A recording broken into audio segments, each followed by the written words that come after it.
नमस्कार, आदाब, सत श्री अकाल। और आप देख रहे हैं सियाज इंग्लिश और आपका स्वागत दिल से करते हैं। चलिए आज देखेंगे 12th इंग्लिश का समरी देखेंगे और समरी का नाम है इंडियन सिविलाइजेशन एंड कल्चर, जो कि आपका पहला चैप्टर है रेनबो इंग्लिश बुक का। ठीक है, तो इसका समरी एग्जाम में आता है लिखने के लिए और हूबहू आप यही लिख दीजिए या आपको मन करे थोड़ा सा चेंजिंग कर दीजिए इसमें, लेकिन यही आपका समरी है और यही एग्जाम में आपको लिखना होता है। ठीक है, तो चलिए इसको हम लोग देखते हैं बढ़िया से इसको। देखिए, कभी भी समरी लिखना होगा ना, कभी भी समरी लिखना होगा तो स्टार्टिंग कैसे करेंगे उसको पहले हम लोग देखेंगे।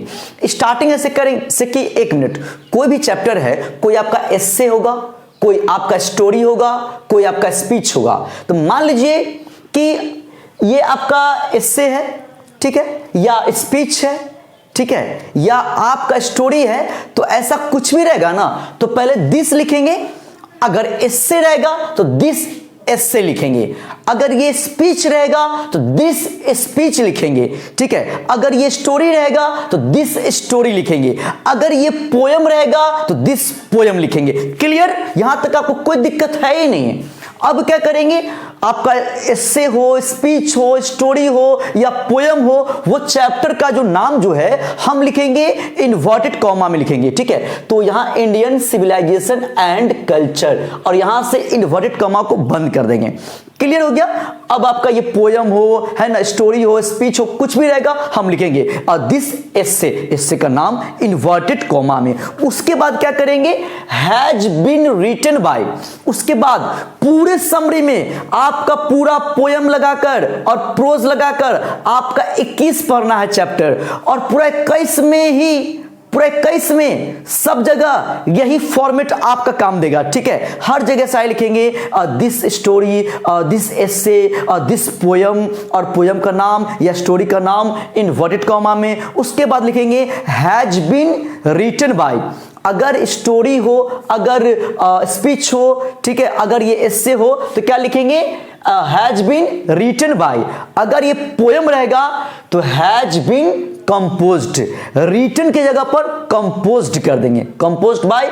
और वो पोएट का नाम, तो यहां आपका ऑथर का नाम क्या है, महात्मा गांधी। एक बार फिर से, दिस एस्से, एस्से का नाम इन्वर्टेड कॉमा में, उसके बाद has been written by Mahatma Gandhi. Clear? Full stop.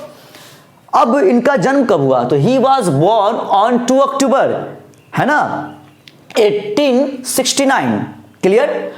Eight Porbandar in Gujarat. सबको पता है कि गांधी जी का जन्म कब हुआ है, ठीक है, कौन सा साल में हुआ है, कहाँ हुआ है, किस राज्य में हुआ है, ये हम लोग बार बार पढ़ते आए हैं। ठीक है, इसका हम लोग को बढ़िया से याद है कि नहीं। चलिए, इनका जन्म 2 अक्टूबर को हुआ है ना, 1869 में। पोरबंदर जगह का नाम है, कहाँ पड़ता है, गुजरात में। ही इज नोन एज बापू, इनको बापू कहा जाता है। क्या कहा जाता है, बापू। ही इज नोन एज बापू और the father of the nation कहा जाता है, राष्ट्रपिता भी कहा जाता है। ठीक है, चलिए, मतलब ये सब इनका बेसिक था। ठीक है, अब आगे बढ़ेंगे। ही हैड 2 मेन टूल्स, इनके पास 2 गो मुख्य हथियार था। तो हथियार का मतलब ये नहीं है लाठी भाला, ठीक है, छुरी, ये सब नहीं था।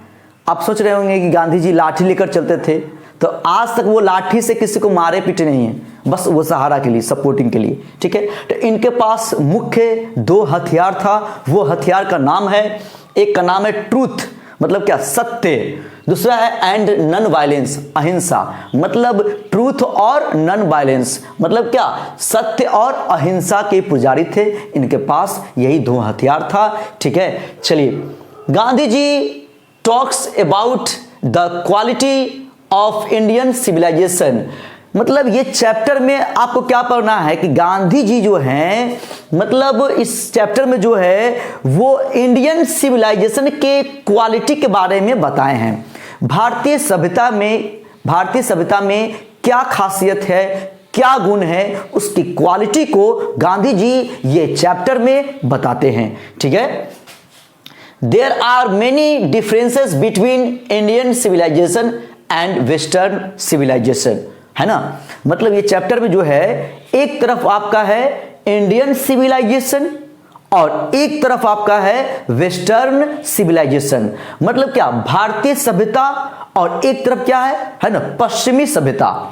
तो गांधी जी अच्छा किसको बता रहे हैं, इंडियन सिविलाइजेशन को, ठीक है। चलिए इन सिविलाइजेशन, एक मिनट, यहां एक चीज आपका छूट गया है, इन यहां पर कर दीजिए, इन इंडियन कर दीजिए, क्या करेंगे यहां पर, हाँ, in Indian civilisation people do their work with their hands and feet, but the western civilisation people do their work with the help of machinery.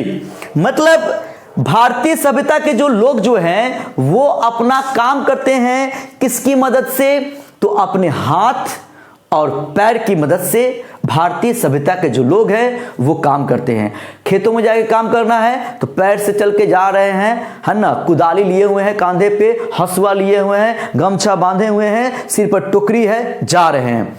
और वहां जाकर खेत में काम करना है, हाथ से पैर से, है ना, काटना है ना, कुछ भी मट्टी को, है ना, मिट्टी को हटाना है, वहां से बहुत सारा काम है। मतलब जो भी काम करना है, कारखाना में आप काम कर रहे हैं, हाथ पैर से काम कर रहे हैं, मतलब हर जगह आप हाथ पैर का ज्यादा यूज करते हैं, और ये भारतीय सभ्यता के लोग ही ऐसा करते हैं। लेकिन वेस्टर्न सभ्यता के जो लोग जो हैं वो काम करने के लिए ज्यादा वो हेल्प लेते हैं मशीनरी का, मशीन का ज्यादा वो हेल्प लेते हैं। हर चीज में मशीन आ गया है, देख रहे हैं ना, मतलब जो भी करना है वो मशीन करेगा, है ना।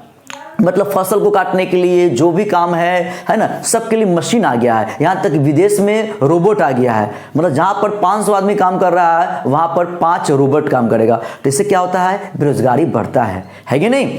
तो वही करे गांधी जी कि मतलब वेस्टर्न सिविलाइजेशन के जो लोग हैं वो ज्यादा काम करते हैं मशीन से, लेकिन यहाँ के जो लोग हैं वो बिलीव करते हैं, वो मदद लेते हैं किसका, हाथ और पैर का मदद लेते हैं, ठीक है।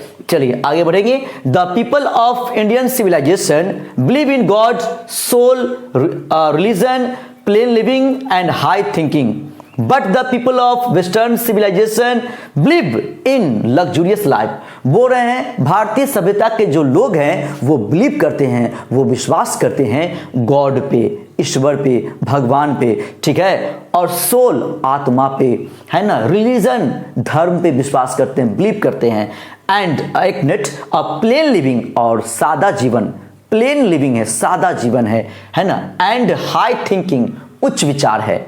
मतलब भारतीय जो लोग जो हैं, जो इंडियन, है ना, भारतीय सभ्यता के जो मानने वाले हैं जो है, ठीक है, वो बिलीव करते हैं, वो विश्वास करते हैं गॉड पे, आत्मा पे, धर्म पे, और सादा जीवन, उच्च विचार।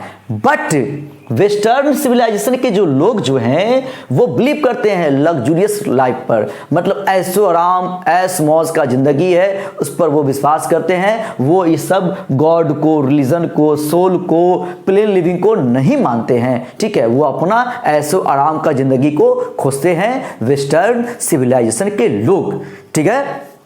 मतलब मान लीजिए कि अमेरिका का आदमी है, ठीक है ना, अमेरिका के मान लीजिए कोई एजेड, कोई दादी कोई है ना, एजेड है, उनका एज है 80 साल, ठीक है, और यहाँ भी दादी है, भारत में अपने देश में दादी है, और दादी, यहाँ की दादी अगर जीन्स पहन लेगी तो पहले हम ही लोग हंस देंगे, क्या दादी जीन्स पहनी हुई है ना, मतलब सब हंसने लगेगा। गांव में जब निकलेगी तो और सब हंसेगा, इसलिए हंसेगा कि यहाँ का एक कल्चर नहीं है, ठीक है ना। लेकिन अमेरिका का आदमी, जो अमेरिका का जो दादी जो होगी, अगर वो जीन्स पहन लेगी तो वहां कोई नहीं हंसेगा, क्योंकि वहां फैशन है, वही वहां पर क्या है, कल्चर है। लेकिन वहां की दादी अगर, है ना, वहां की दादी अगर साड़ी पहन लेगी तो वहां का नहीं कहेगी, ठीक है, बात समझ रहे हैं ना। मतलब जो जहां का जो मतलब कल्चर है वहीं पर सूट करता है ना। अगर उसको आप यहां फॉलो करेंगे तो गड़बड़ हो जाएगा, है कि नहीं। चलिए आते हैं। According to Gandhi ji, mind is the restless bird. The more it gets, the more it wants and still remains unsatisfied. मतलब बोलते हैं माइंड जो है, हम लोग का माइंड जो है ना, एक बेचैन चिड़िया जैसा है। हम लोग का जो माइंड जो है एक बेचैन चिड़िया जैसा है। मतलब क्या, रेस्टलेस बर्ड है, मतलब कोई चैन नहीं है इसको, बेचैन है। मतलब जितना ये पाता है ना, मतलब द मोर इट गेट्स, जितना ये पाता है द मोर इट वांट्स, इसको और चाहिए। और फिर भी ये क्या होता है, असंतुष्ट रहता है, अनसेटिस्फाइड रहता है। जैसे कि अभी हम लोग सोचते होंगे कि हम लोग को जॉब हो जाता 25,000 का, 30,000 का, तो मजा आ जाता, कितना अच्छा रहता। आज जब जॉब हो गया 30,000 का, अब लग रहा है कि कम है, मोबाइल लेते हैं अगर 20,000 का तो फिर पैसा बचेगा कहाँ। ठीक है, कम से कम 50,000 रहता ना तो कोई दिक्कत ही नहीं रहता, एकदम आराम से सब काम होता। ठीक है, 50,000 भी सैलरी मेरा हो गया मान लीजिए। अब मन में आ रहा है मोबाइल देखे हैं एप्पल का 60,000 का मोबाइल है, रहता ना अगर 80,000 का सैलरी तब बढ़िया रहता, तब तो कोई दिक्कत ही नहीं रहता है ना। कम से कम 80,000 का सैलरी होना चाहिए। ठीक है, 80,000 भी सैलरी आपको हो गया मान लीजिए। अब आपको मन कर रहा होगा कि 2 चक्का रहना चाहिए पास में, 2 चक्का है ना, कहीं भी जाना है घूमना है ना, 2 चक्का ले लिए। ठीक है, 80,000 आपको मिलने भी लगा। अब आपको मन कर रहा है कि 1 लाख रहता ना तो बड़ी अच्छा रहता, बहुत अच्छा रहता है ना। कहीं KTM गाड़ी भी देखे हैं, 2 महीने का सैलरी जमा करके KTM ले लेंगे, KTM गाड़ी है ना, आपका 1 लाख भी महीना हो गया। अब आपको मन कर रहा है 4 चक्का लेने का है ना, आपका 2 लाख का भी महीना हो गया। अब आपको मन कर रहा है कि दूसरा स्टेट में घर रहता ना, शिमला में, हिमाचल प्रदेश में है ना, अच्छा रहता। कहने का मतलब सीधा सीधी ये है कि 5 लाख का भी महीना आपको हो जाएगा ना, फिर भी आप खुश नहीं रहिएगा। आपको मन करेगा ये चीज वहां होना चाहिए और हमको होना चाहिए है ना, कभी आप खुश नहीं रह सकते हैं। आप सोचिए कि 5 लाख आप कमाते नहीं है, लेकिन अगर 5 लाख हो जाएगा तब भी आप खुश नहीं रहिएगा। अरबों रुपया कमाने वाला आदमी, अंबानी, अडानी है ना, डेली कमाते हैं अरबों रुपया, तो क्या बिजनेस नहीं करते हैं? उन्हें फोन करते होंगे कि हाँ आज हम लोग का इनकम क्या आया है, वो डेली फोन करते हैं, डेली बात करते होंगे अपने वर्कर सबसे है ना, मैनेजर सबसे डेली, उनको और पैसा चाहिए। कहने का मतलब है कितना कमाइए आप खुश नहीं रहिएगा। इसलिए सीधा सीधी पार्ले जी खाइए, स्वाद भरे शक्ति भरे, पार्ले जी टिंग टिंग टिंग है ना, बस पार्ले जी खाइए। ठीक है, हमेशा खुश रहिएगा है ना, कितना आपको पैसा हो जाएगा, हमेशा लगेगा कि नहीं और होना चाहिए।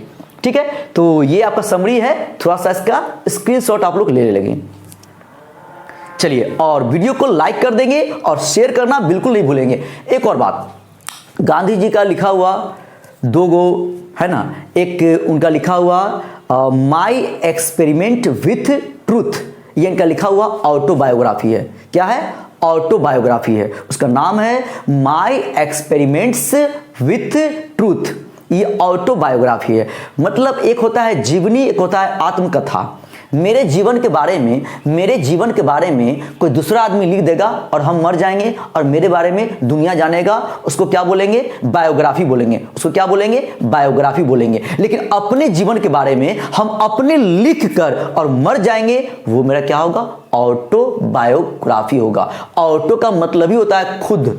ठीक है, तो आपसे पूछे एग्जाम में कि मतलब माई एक्सपेरिमेंट विथ ट्रूथ कौन लिखे हैं? तो गांधी जी। क्लियर? और ये क्या है? ऑटोबायोग्राफी है। एक इनका लिखा हुआ आर्टिकल भी है और वो आर्टिकल का नाम है यंग इंडिया। क्या नाम है? Young India. ये भी कौन लिखे हैं? गांधी जी लिखे हैं। ठीक है, तो चलिए आज के लिए इतना ही। जय हो, जय हिंद।